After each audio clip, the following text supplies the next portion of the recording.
Ladies and gentlemen, please notice that exits are conveniently located at the front and rear of this auditorium. When leaving the theater, we suggest that the exit at the front of the auditorium will allow you easier access to the parking areas. Thank you. It's the beginning of the end. Da, da, da. Final season begins. That angers me that he can't fold that pizza. I had the same note. Wait, do you not like that part of the movie? Because that's the movie. No. I thank God every day I know the lyrics to Enter the Sandman. After brutal dumping. No, that sounds terrible. After I took a brutal dump. Hi, I'm Mike Butler. And I'm Mike Field. And you're listening to the Forgotten Cinema Podcast. Each episode, we highlight a film that, for a variety of reasons, was forgotten by audiences. Whether it be because a more popular movie was released at the same time, or the film simply didn't catch on with an audience in its initial run. We'll discuss what we love about the movie, or maybe don't love about it, but we'll always recommend you revisit it. If you enjoy our podcast, we want to hear from you. We're on Instagram and Facebook. Find us. Our podcast is available on all platforms with a backlog of 175 episodes for your listening pleasure. It's the beginning of the end. Da, da, da. Final season begins. One of the last 13 episodes we start off today. How are you feeling about that, Butler? I don't know. I mean, I really thought we'd be doing this forever. You're more than welcome to but carry on. Also making a ton of money doing it. So, you know.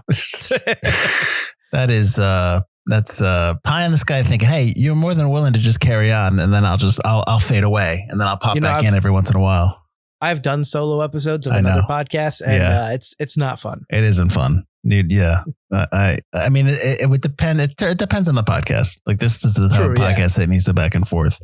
You know, like I listen to podcasts where they're telling, you know, they're doing like factual stuff and nonfiction or telling a story. If it's notes story. Yeah, that's different. Yeah, that would make sense. But yeah, no, this is the whole premise of this podcast was a back and forth, which we kind of started. Well, I mean, we're already wrapping it. So this is it. This is the wrap up. Right. So throw the other episodes out. This is actually the last episode.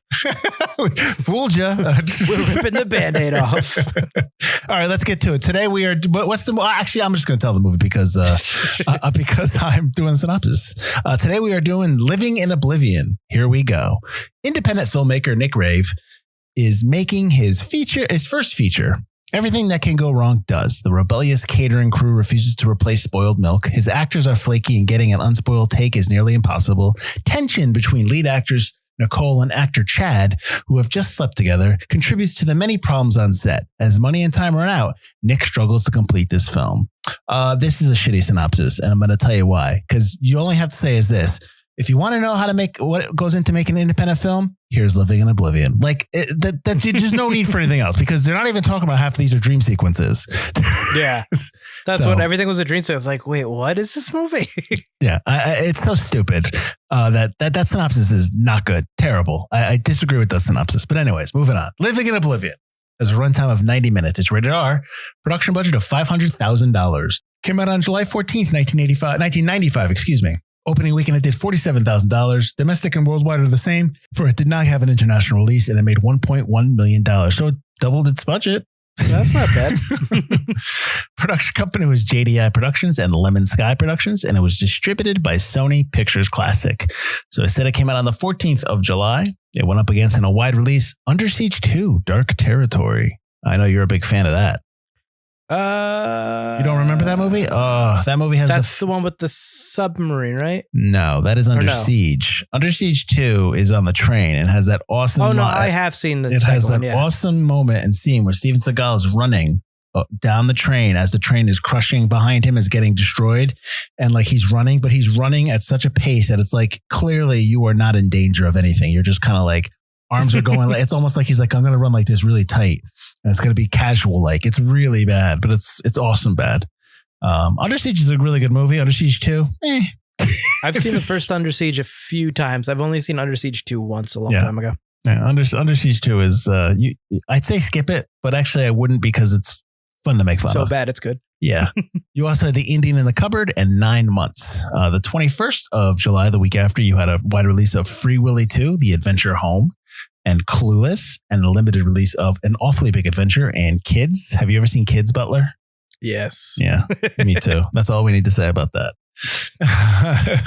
On July 7th, the week before, you had Species and First Night, and those were both wide releases. So, it's kind of a late. Species was a hit, and First Night was popular. I don't know how it did financially in the box office, and Free Willy 2 is a sequel, so it's going to do well. So, and so is Under Siege 2. So it's right. But honestly, this film, Living in Oblivion, is not, you can't really compare it to these movies because I want to say that even though this is its release date was July 14th, I think it was a limited release date. And I don't know why I didn't write that down. That's an independent film. I can't see it getting too wide of a wide release. Right. So this was written and directed by Tom DiCillo, who has done Johnny Suede, When You're Strange, and Delirious. He's also Box of Moonlight, and Double Whammy.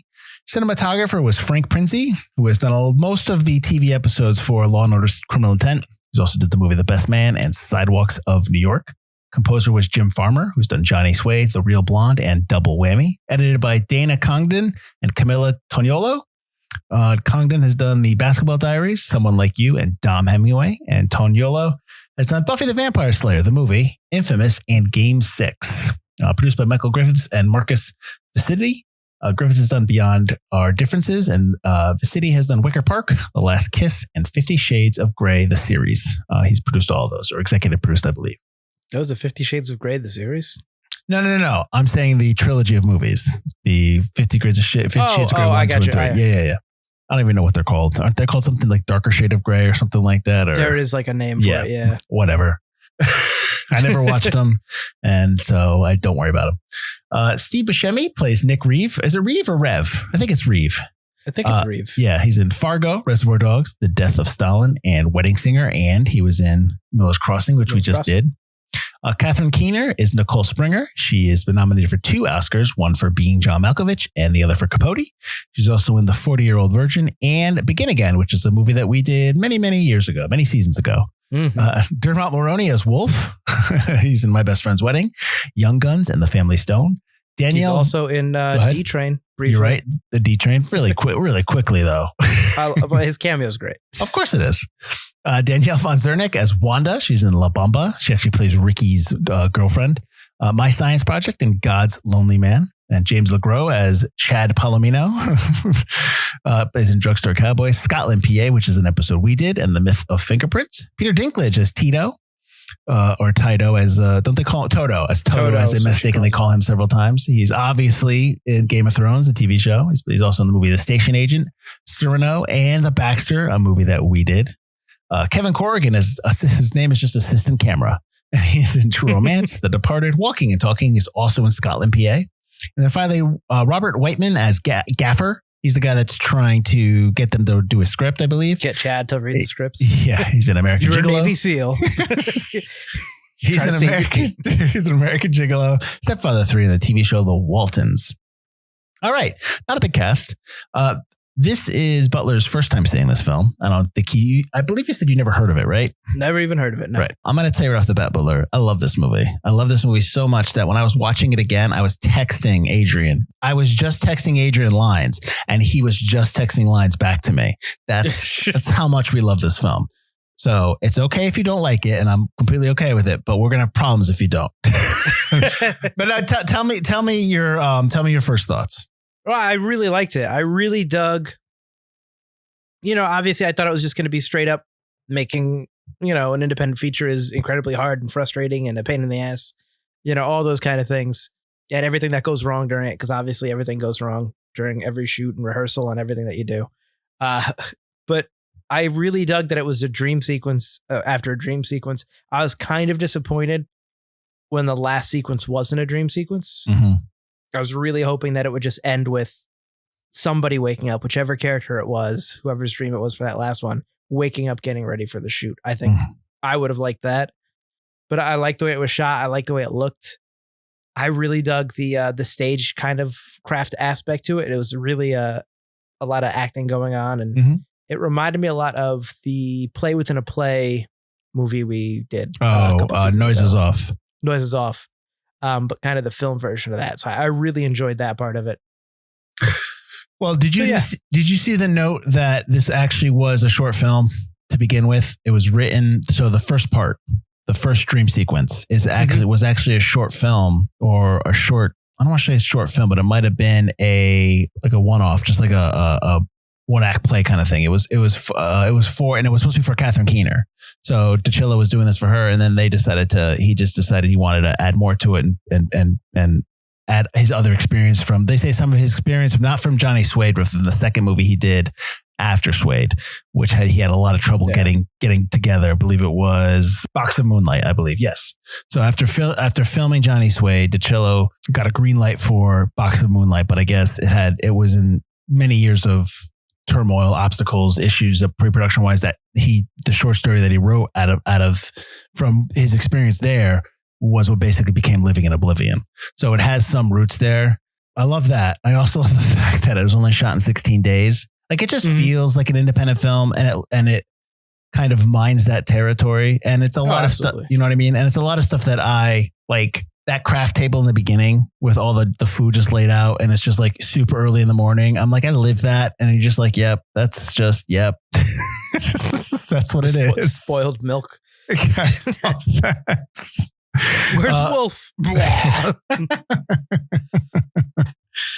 I need a little something to cut the what is it, like something to cut the coffee or something like that. I just need something. Cut the coffee. Yeah. How can you drink this? It's terrible. Yeah. Half milk.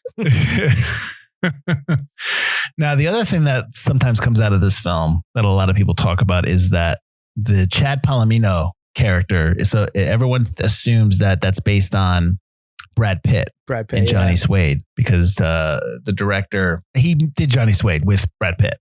Yeah. And so they assume that was just LeGros was doing that, but it's not actually. It's LeGros has said before that it's a movie he had just done before this film that he based a lot of what he was doing on, a lot of mannerisms.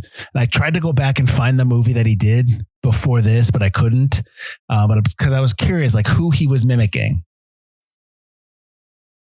Well, I mean, if Box of Moonlight came out after, but it was filmed before, I mean, there's not too many like huge people there. No, LeGros was. Oh, you're saying LeGros he worked with? Yes, himself was basing it on. Okay, yeah. I was reading that note wrong. Okay, yeah. So, all right. So you liked it. I did. I liked all the things. Yeah. Mm-hmm.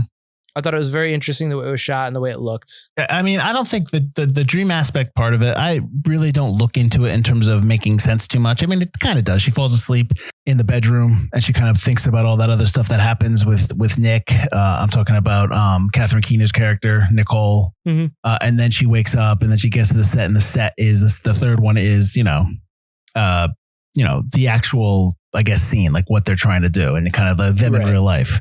Although it's kind of, I do actually, now that I think about it, I like that the third what they're really doing is filming a dream sequence. Dream sequence, yeah. I just got that. This was actually the first film, and I think it's probably his first film, the first film that Peter Dinklage I've seen him in. And it's his first credited role, because he kept avoiding roles that use dwarfs as dwarf characters. But I always love when he flips out on Nick at the end.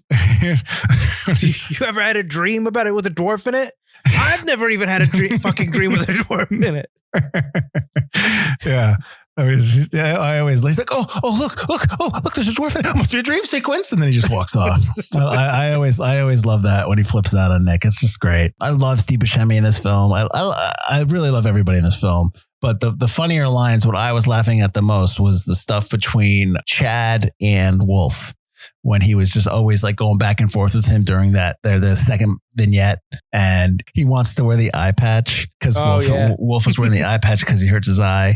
And so he doesn't have it anymore. And Palomino turns around, he's got it. And he's like, hey, that's my eye patch. And he's like, I think it works better with me. And then he brings him over. Nick brings him over. He's like, hey man, I want to say this for the Wolf. This is the director's like, but the eye patch makes you kind of look gay. He's like, really? And like, so, because he's an actor, he's stupid. Right. And then he's just like, oh, thanks, man. Oh yeah, I see it. I totally see it.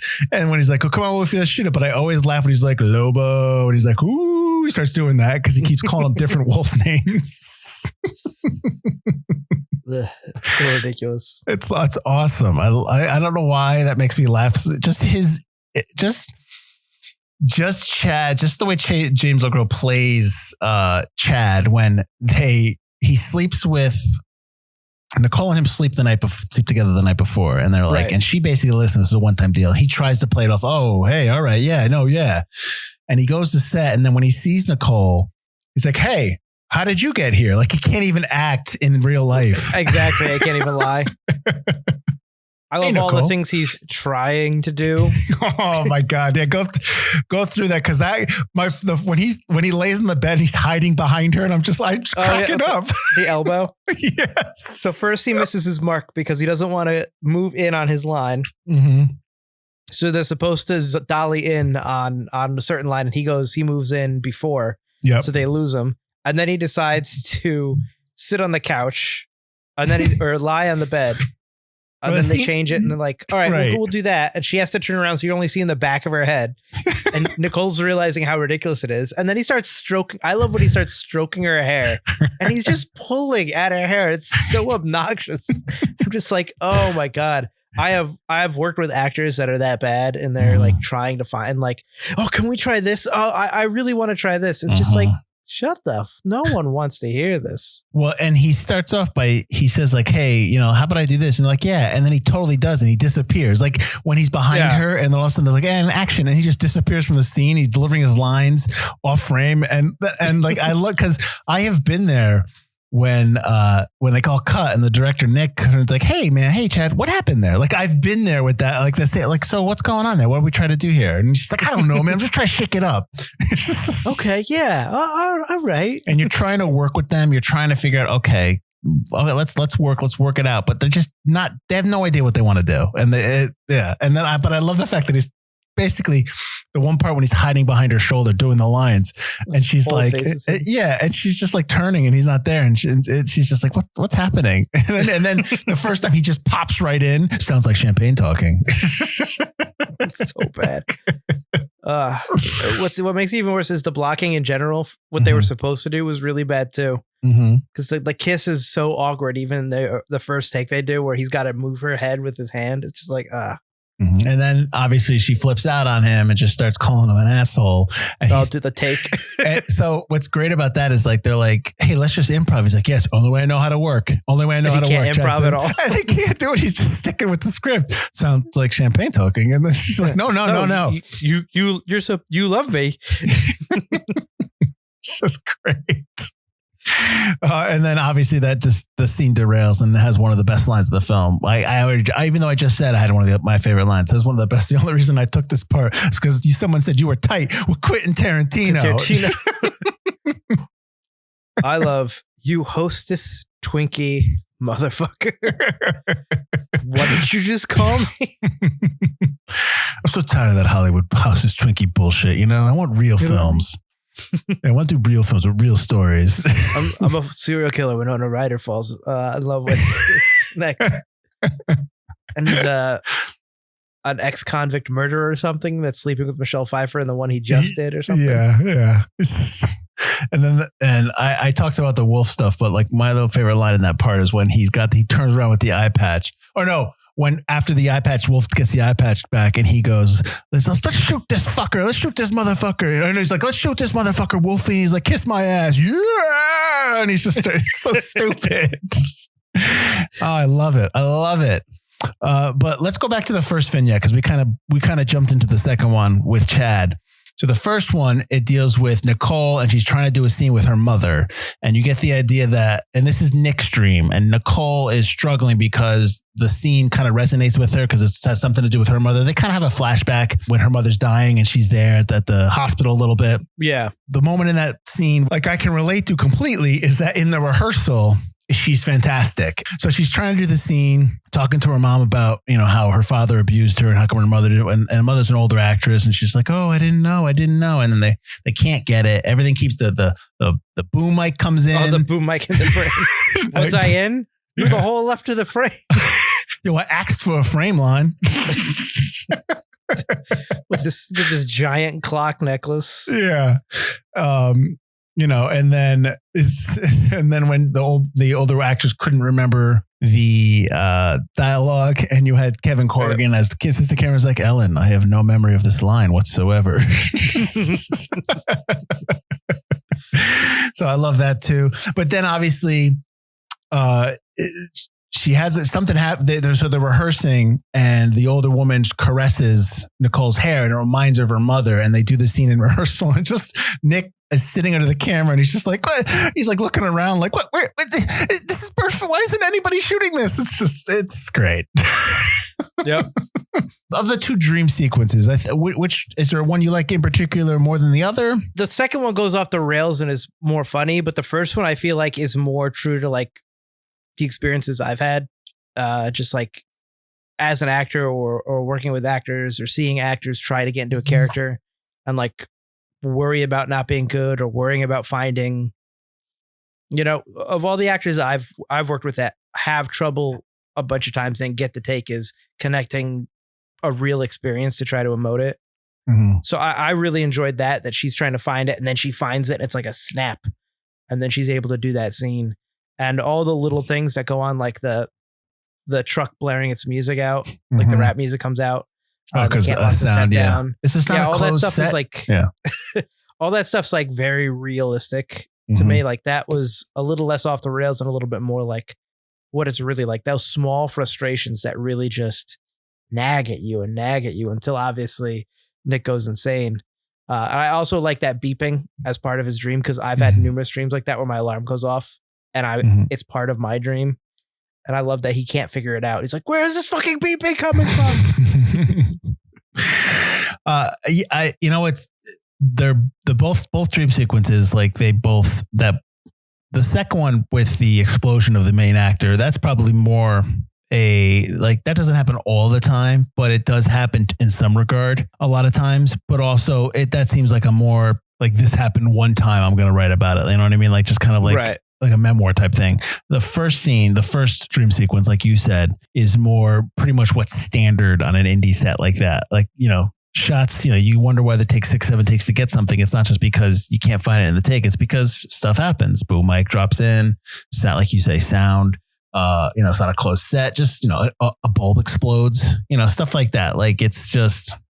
Oh, after they tell Wolf not to mess with the lights again too. And he's just like, no, do it. Okay, let's go. What's funny is that like, that's just Adrian. When we used to shoot stuff, he'd be like, I just want to do True Care. I'm like, how long? 5-10 minutes ago. He said that 5-10 minutes ago. Like, it's like stuff like that. It's always like, give me 10 more minutes. Let's just, I have to be like, no more. But like I say that and I'm not complaining. It's fond memories of that.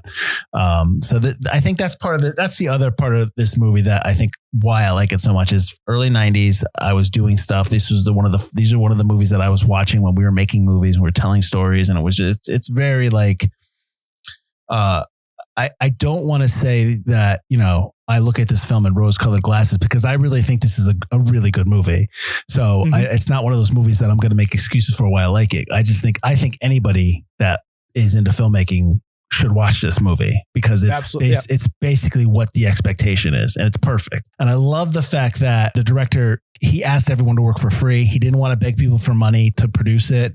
All of them agreed to do it. Some people put money up front. You actually have two of the producers in the film. So the two producers I mentioned before were Griffiths and Marcus Vicitti. Now there's always other producers. Those are just the two main producers that they kind of put in there. But Griffiths is actually the audio guy. So the guy that's sitting there doing the audio and doing the sound guy, he's one of the producers. And the script girl, Hillary Guilford, the one that has the glasses, that has the suit jacket. That Chad kind of hits on a little bit. I saw that she Wanda. was, So they're producers as well. Chad, yes. Oh, your line's perfect. What's that? When he comes in the between them and he's like, what's that I smell? Oh, that's like one of my favorite parts of Chad. Yeah, somebody smells great. And then the sugar in the coffee. Yeah. Let me put some sugar in here. I like jazz. Do you like jazz? All right, we should go tonight. And then he just walks off and drops the spoon. It's so ridiculous. He's great. He's really good in it. Like he's really, I really love everybody in this film, but he's really good. Dermot Mulroney is really good. It's such a good film. And it's got such like little moments like that you don't really catch maybe on the first time. There's other, like, if you watched it again, you'd probably catch other things in this film. Like there was stuff like, and I wasn't writing it down, but I wanted to, where you were hearing people on the audio on the over the radios, but it wasn't part of the movie. So in the beginning, the truck shows up. Where do I park the truck? That kept going, like where people were like talking. You just hear like, where do I park the truck? Like, where's the truck going? And like, like stuff like that. Like there was like stuff going over the radios that was just nobody was responding to, and you just kept hearing it. So I thought that was great too. So then the third one, we talked a little bit about, it's actually the shooting a dream sequence, but it's real life. With Peter Dinklage and the mother. Now you realize that the older woman that was in the first dream of Nick's is actually Nick's mother.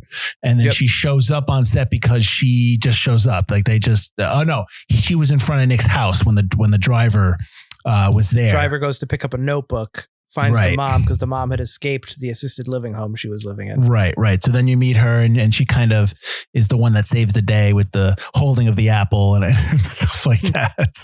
After Tito walks out. Right. Well, those happy accidents that we always, maybe I probably mentioned a couple of times while we've been doing this podcast, or anybody that's done movies, there's little happy accidents that happen where the sunlight comes just in at the right time, or you have a perfect shot to set it up. And, that's probably a really good illustration of that kind of aspect. I caution myself to ask this of you, because I don't want to know an answer to this, but what didn't you like about the film? If there was anything, because there's nothing in this film that I don't like. I'll put it right. I was not, it's short. It's to the point. It made me laugh throughout the entire movie. Yeah. Same with me. I like how it's shot. I love that the first dream is black and white when the behind the scenes stuff, color on the film. Flip back and forth. The next dream is black and white film, color in real life, and then the actual sequence is just color. Mm-hmm. Like I love those choices. I think that's great. I love the characters. Like you said, it's short. It doesn't meander. It doesn't take too long or go off tangents. Mm-hmm. There's little subplots like trying to give Chad script and Chad trying to sleep with the girls and Wanda and Wolf breaking up in the third one. Wanda and Wolf breaking up and Nick and Nicole kind of sort of having a thing for each other, but it never really gets, and I guess the mom in a little bit in a way, it never gets muddled and it's always part of the main plot. Mm-hmm. So I think it all works really well and it's really well acted and it's funny. Mm-hmm. So yeah, I can't think of anything I didn't like. Well, that's good to know. I'm glad that, I'm glad that you did that you enjoyed it. Do you have a negative? I mean, I can't really. Yeah. No, I don't. I mean, I always caution about saying films are perfect, but I almost want to say that this movie is perfect at showing how imperfect it is to make a movie. That's a great tagline. In fact, if they want to take that for the DVD criterion, that's fine. You don't have to credit me. I think that it shows just how messed up and chaotic independent film is. And we all love, and I've always talked about on this podcast about how much I like indie cinema and indie film. And I think it's because there's people that are even like, not just like, consider like the movie that they're doing is in the movie is an indie. So it's for low budget, less money, but those people are there for the art. Think about how when they're doing this movie, Living in Oblivion, for $500,000, people are working for free just to tell this story. I think that's why I like it, because there's an earnestness to the telling of the story, and the story itself is just something that these are people telling a story for no money, not for the fame, not because, they're Instagram followers, or because they're, you know what I mean? Just stuff like that. Not because they know Quentin Tarantino. Right. Exactly. I mean, I get it. They all want to be superstars. They all want to be, rock stars and celebrities and all that stuff. Get the award for best human doing anything. Right. Award. Everybody has those stupid dreams, but when you don't, 95% of the people in the business don't achieve that level of success, but they keep going back to doing movies because they can't stop telling stories. I mean, I know, like, I'm sitting here and I'm someone says like, hey, do you want to make a movie? Yeah, I'm going to make a movie, but like, I don't have any dreams that it's going to be like, oh my God, this is it. I'm done. All my dreams are going to come true. No, I want to tell the story. And I think that this movie highlights what it takes to tell a story like that, but also why these people keep coming back to it. And it's just so it's so honest. It's no. So there's nothing negative I have about this film. I think that if no one has seen this movie, please watch it. I could watch this movie right now after we're done recording. I could just go put it on right now and watch it again. That's how much I like it. That's how much I know I'll keep laughing, because I was just laughing the entire time of the movie, and I hadn't seen it in 10 years maybe. Do you think that's where the gas or the oil goes? Maybe it's where both of them go. Yeah, he's right. One third gas, so 2/3 oil. Everyone's always an expert. Let's bring me back now. Let's bring in 1985. Compressor D, 1985. All right. And how about all the time when we talk about we're on set with the lights and we talk about we don't say, sometimes you say flame on, but there's other terminology that people use. But when the light bulbs, flame on, asshole. Oh, that's right. Yeah, I love that. Sorry, flame on. Blinds are completely at the beginning. So, I mean, these movies that when we like a movie a lot, there's really not much for us to say in terms of critique. So I imagined this was going to be a short episode, and I don't care. I don't mind that, because the movie's short. And quite honestly, I think my biggest takeaway is I'd want people to turn this off and go watch it again. So after you listen to us talking about how much this movie is fantastic, go watch it. I'll let you talk about why we think it's forgotten, and I'll chime in because I'm probably going to have the same opinion. But why do you think it's forgotten? Well, first and foremost, it's a movie made in the mid to early 90s. And as we've learned, it's a forgotten time, much like certain periods in ancient Egypt's history, just completely erased. Well, we found it. Digital memory. It was available. That's true. It's one of the few films we were able to find, and it's an indie film, so that's surprising. It is on Peacock. But I think a lot of the other... That's surprising, though, because it's a Sony film. I wonder if Universal owns the rights to it now. Maybe that's why. That would be my guess, yeah. I think that it came out... I mean, it's competition. I don't really think competition can kill it. It probably didn't come out in that many theaters. I'd like to see maybe its widest release. I don't think IMDb has that information. I think it's also specific to filmmakers. I think it's not a film that would cater to a large crowd, and they might not appreciate it as much as people who are in the business. But I don't think that's a negative. I just think that this is a type of film that $1 million of a $500,000 budget is pretty good. And I would be interested to know what its home box office take was, how well it does, because it's a very funny film, but it's going to hit home for people that have experienced working on independent cinema, and not just in the city. Yes, there's a lot of things that are relative to in New York City. But anybody who's grabbed a camera and tried to work with people. Right. But it's very reminiscent of, like Butler says, anybody that's ever tried to do this. It's funny because hey, let's make a movie, but you don't ever think about, I got to feed people. You know what I mean? So you don't ever think of that. So when you get a craft service table, it's usually just junk food, just sitting there, and coffee. Coffee is the biggest thing. Milk from a week ago. Exactly. And nobody wants to work craft services. Nobody wants to do that. But, so that's why it's not really attended to properly. And that's why you have like a really crappy station wagon car that the guy's driving everyone around in. And, and he's a weirdo, but it's like, that's just what it is. He's weirdo, but he's very enlightened. Oh, of course. Yeah. No. Hey, you make movies, huh? Like stuff like that. Sounds like you're having a crisis of character. And you always have the one guy. It's more than one guy, but there's always that one guy on set who's got a script that he wants the actor to be. I'm going to show it to him at lunch. You always have that guy. You want to shoot it? Yeah. You ever shot anything before? No. You got to start somewhere, right? I like that conversation, because it's like real people have those kind of conversations. Absolutely. It happens all the time. And I wouldn't be surprised if people that go back and watch this film that were one time making movies, if they watch this, they'll probably be like, oh man, I want to make a movie. I want to do another one. I wouldn't be surprised if that popped up with people and they wanted to do it again. Because it definitely, even though it's chaos, it's definitely a chaos that a lot of filmmakers want to get back into. Mm-hmm. So, I mean, I don't mind why it's forgotten, honestly.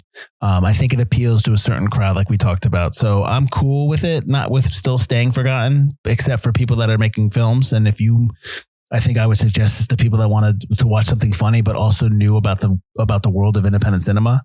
I think this is like required watching for anybody who wants to get into the world. Apps should be in school. It should be in film school. I'm surprised I didn't get shown this. Yeah. Yeah. Awesome. I'm glad you liked it. And like I said, I love it. So why don't you tell everyone where they can find us? You can find us at Forgotten Cinema podcast.com or forgottenentertainment.com, as we are part of the Forgotten Entertainment family. While you're there, check out all the other great podcasts and video content we have for you, including some short films and web series that Field and I have made where shenanigans sometimes happen. I will say Field's craft service table has never gotten anybody sick that we know of. Well, I'm not going to drink spoiled milk. So yeah, go check us out there. Give us a like, rating, review, all that good stuff helps our podcast. And that's all I got.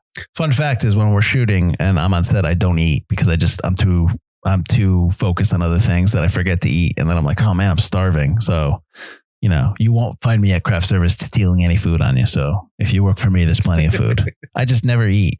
Like, it's just like, I'm just like walking around like, do you have anything? I go, I can't right now. I got to do this. I got to do that. Coffee until lunch. I'll do coffee. I'll do water, but I just won't sit down and eat because no, I know, but I have to be like, hey, we're eating. Like I have to be told. Right. So, but that's a little side note on how I work, I guess. All right. So then join us next week as we're going to season 16, the last season rolls on. We're going to, when is this made? 1990s, another 90 film, right? Yep. Or early 2000. I forget. Early 2000s. Was it early 2000s? It was released in 2001, filmed in 2000. All right, we're doing the movie Frailty, Bill Paxton's directorial debut, I believe, or he directed it. I don't know if it was debut, but we're doing Frailty. I've not seen this film in a while, so I'm interested to see if I still like it as much as I did. But that's next week. Until then, have a great rest of the week. I'm Mike Field. I'm Mike Butler. And this has been Forgotten Cinema.